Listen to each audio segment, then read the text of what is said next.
Hi everyone, welcome back to Pine Hollow Auto Diagnostics. Today we have this 2005 Nissan Titan, 180,000 miles. Crank, no start, left the customer stranded. We're here to figure out what's wrong.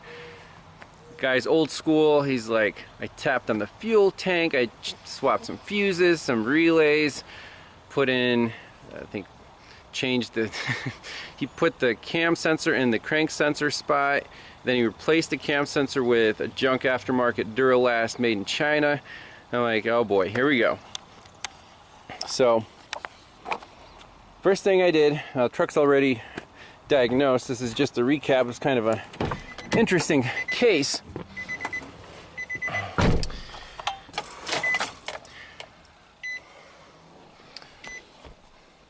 No code stored, by the way. And first thing I wanted to check was, hey, can we turn on this fuel pump? Bidirectional control. Try it, relay, did not click. No fuel pump action whatsoever. So, went down that path. And let's try the bidirectional control now. Because now the truck seems to have fixed itself. No problems.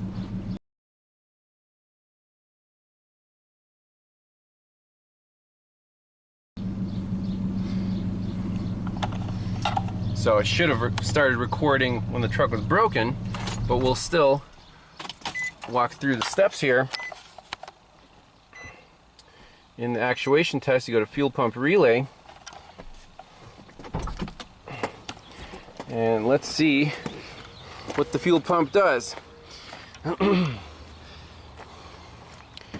So if you hit on, execute, heard the relay click in there, and the fuel pump indeed, you hear it running. So right now the truck is actually fixed.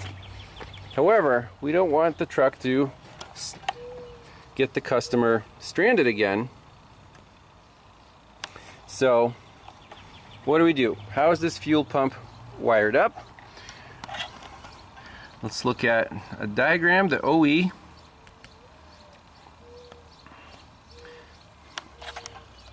So in the intelligent power distribution module, we have this fuel pump relay. This is hot and on or start through a fuse. This fuse 15 amp 48. You check it with the test light. Customer already replaced it. It was hot on both sides, so that's not the problem.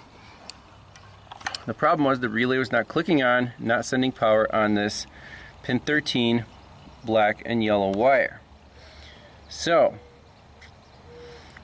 I'm like, okay, what's a safe way to see if it's a fuel pump problem or a relay problem?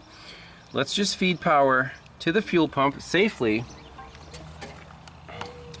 through a 5 amp test light. Now, here's the black and yellow wire, that's pin 13. We put our probe in here. Now keep in mind this is going to draw maybe 5 amps, so you don't want to use a really tiny probe. You want to use a decent spade terminal or stuff that in here. Okay, so now we connect our custom test light, both filaments. This is going to be 5 amps. And we touch it to positive.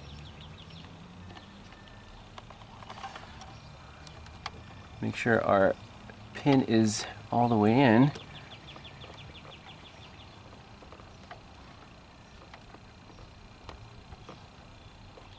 Okay, you can see the test light is dimly lit and the fuel pump is actually running. Not at full speed, but that was enough to get the truck started. I took off the test light, truck stalled out. Okay, so by the diagram, this wiring is good, the fuel pump's good, that's good news for the customer. He doesn't have to drop the tank. Why is this fuel pump relay not turning on? So let's, that's the next step. So fuel pump relay. you would think that something this important would be one of these easily accessible external relays. That is not the case. I looked and looked and looked. We have, you know, heated mirror relay, cooling fan relay, starter relay, ignition relay, fog lamp, headlamp, ECM relay, and rear window defogger relay. Where is the fuel pump relay? Well, if you go on the forums, someone helpfully answered, the fuel pump relay is part of the IPDM. Relay itself is non-serviceable. Entire IPDM will need to be replaced if the relay is faulty. Okay. That sounds expensive. Customer just wants the truck to run. Now, is it possible to fix this, almost no parts required, by adding a helper relay in parallel with the one that's built into the IPDM? In case that one fails, we'll have a backup. Very similar to the Chrysler PT Cruiser P00, like 882 code or something, then, you know, low power to the TCM. Same exact thing, external relay can be wired in. So back to the fuel pump diagram. So we have the load and the control side. The control wire is pin 46 gray wire, which goes to our ECM. So I put my voltmeter on the gray wire right here. That's the control wire. And right now we have 12 volts. Let's see here. So when the fuel pump is off, I disconnected my bypass test light. That's a good voltage. When I checked it when the truck was not starting, it was at 2.8 volts. So something inside the IPDM, you know, the circuit through the relay, was not good. So the voltage here is supposed to be 12 volts when the ECM is not pulling down that line, and it was not. So now that voltage is there, and when we do our bidirectional test, you'll see this will be pulled down to close to 0. So on, execute, boom. So it's a 0.8. It clicked, fuel pump is on. So right now the problem is not present since the IPDM warmed up, whatever in there came back to life. So what's the fix here to make this truck reliable again? Let's wire in an external relay, just a standard 4-pin relay with a holder. So classic pins 30 and 87 is the load. So when 85 and 86 have a voltage across them, 30 is connected to 87. So pretty easy. We just need a constant power to pin 30. Okay, we'll grab that from, you know, close to the battery. Now here, it's 85 and 86 are not interchangeable. One's the power feed, the other one is the ground. If you feed power to 85 and ground it on 86, the current will flow through this diode, probably cook the relay and the driver of the computer. So we want power on 86 and the control wire, the ignition power on 86, and the control wire for the PCM on 85. Okay? And then obviously 87 will be the output to the fuel pump, which is this black and yellow wire. So all the wires here are easily accessible. There's the black and yellow, the thicker gauge. An ignition power source is the neighboring blue and white. So that will feed the control side of the relay, low amps. And then the ECM on this gray wire will turn the relay on, and from the power source the current will flow through both the internal and our external add-on relay. And if the internal relay fails, no problem.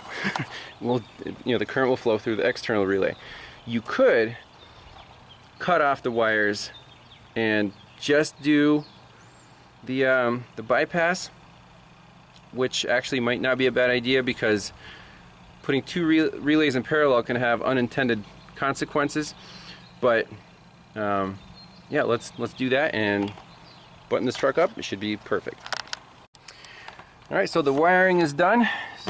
4 connections. Here is the relay. So on the control side we have ignition power. I just tied it into this blue and white.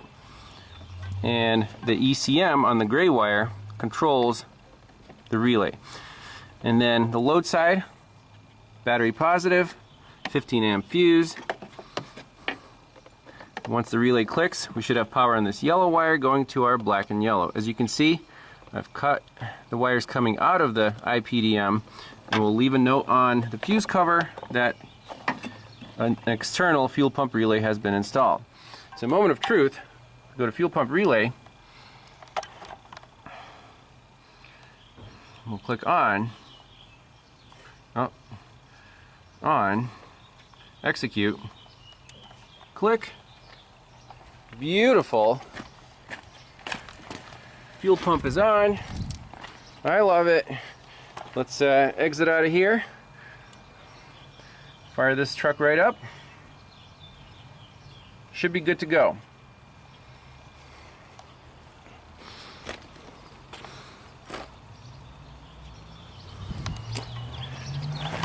The owner is excited about this. He didn't want to spend thousands of dollars, right, Bill? All right, let's try it. Oh, my baby. There it is. Fixed with it. Anything done you cold, I for sure. Word of mouth, I love it. So, guarantee on this repair, it should outlast. No, hopefully it'll outlast the truck before it rusts to pieces. Yeah, problem's fixed. So, if Bill has any more issues with it, I like it. I like it. Almost no parts required, just the relay, some soldering. But the diagnosis was key. Otherwise, this could have gotten out of hand. If you took this to the dealer, thousands of dollars. They would have, if they diagnosed it right, they would have said, hey, you need a new module, you got to get it programmed. So, happy customer, happy ending. We'll see you next time. Bye-bye.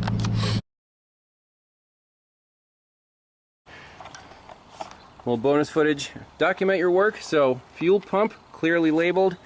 And if anyone goes into that box, they'll know what that relay is for. No confusion. That should last a while.